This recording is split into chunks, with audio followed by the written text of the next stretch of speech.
Ladies and gentlemen, federal employees, the last few days have been a whirlwind with tons of new information coming out about the deferred resignation offer. We're going to talk about the most recent updates on what that looks like and whether you're taking the offer or not, the things you want to do ASAP so that whenever you do actually leave the government, you can do so without some major problems. So let's do first an update of the deferred resignation offer. So a couple things. Now, let me just go over the basics. First, of course, you have to leave by February 6th. You have to tell them that you're going to resign by February 6th, which, as of the recording this, is just a couple days away. So it's coming up really, really soon.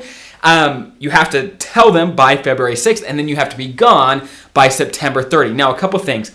They have allowed agencies to offer a VERA or an early retirement for those employees that accept this offer, meaning you need less years of service to be eligible to retire. For example, normally you have to hit your minimum retirement age with at least 30 years of service, or age 60 with at least 20 years of service, or age 62 with at least 5 years of service to be eligible for full retirement. But under a VERA, you only need 20 years of service at age 50, or if you have 25 years, you can go at any age. So what a VERA does is lowers the requirement to being eligible for retirement, which is fantastic. So basically, the government or OPM is saying, hey, we will allow our agencies to offer a VERA for those employees that do accept this deferred resignation offer, which again allows a lot more people to be eligible for retirement. But of course, one thing to keep in mind, now by the way, I've got whole videos on what a VERA is, how the benefits work, so go check those out.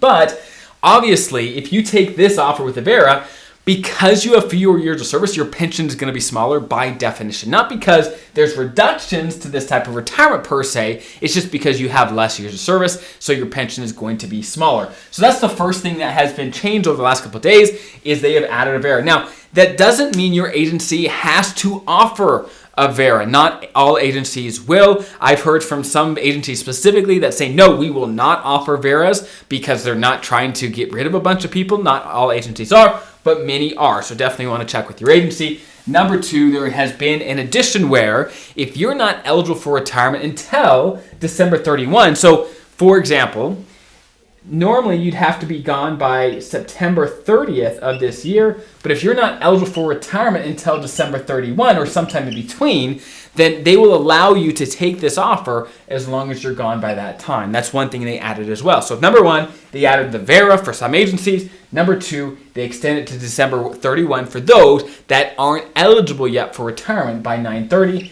Those people can, of course, stick around till December 31 of this year. So those were the additions. And, of course, during the time that you're on paid administrative leave, between February 6th and 9/30 or December 31, whenever you are actually going, of course, you're getting paid and don't have to work. At least that's how, as it stands today. Hopefully, agencies will honor that request. Now that we've gone over the basics of what the new updates are of this program, let's talk about what every federal employee should do right now, whether you're taking the offer or not. Number one, get your EOPF, your documents, your electronic official personnel folder. If you don't know what that is, talk to your coworkers, talk to your HR. They will tell you where it is and how to get it. It's basically a folder, a document, or all your important documents for your career are stored. SF50s, benefit statements, a bunch of things are in there. You want to make sure you've got these documents on your personal computer, that you get them out of the system and on your personal computer. Because once you retire, you lose access. It's a lot harder to get documents. Get these in your possession. We don't know what the next little bit's going to hold with people leaving, offers being made. Who knows what's going to happen? You want to make sure you're prepared. You've got those documents in your possession.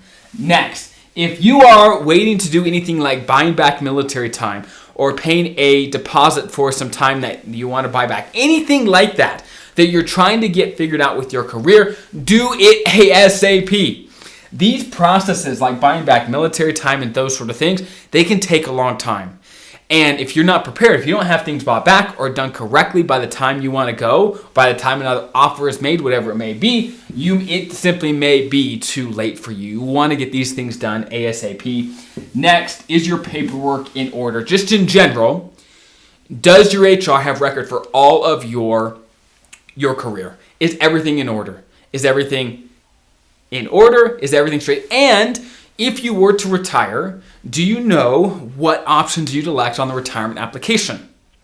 Those are the sort of things you want to have figured out before something like this, like a deferred resignation offer or a VERA, or these options come down the pipe, so that you don't have to run around with like a chicken with the head's cut off, right? Like a lot of people are doing, trying to figure out where they stand. Okay? Get these things done now, do the planning now, so that when the next time something comes through, you get an offer, or whatever happens, you are a lot more prepared to handle it. So I hope that's helpful, and I'll see you guys in the next video.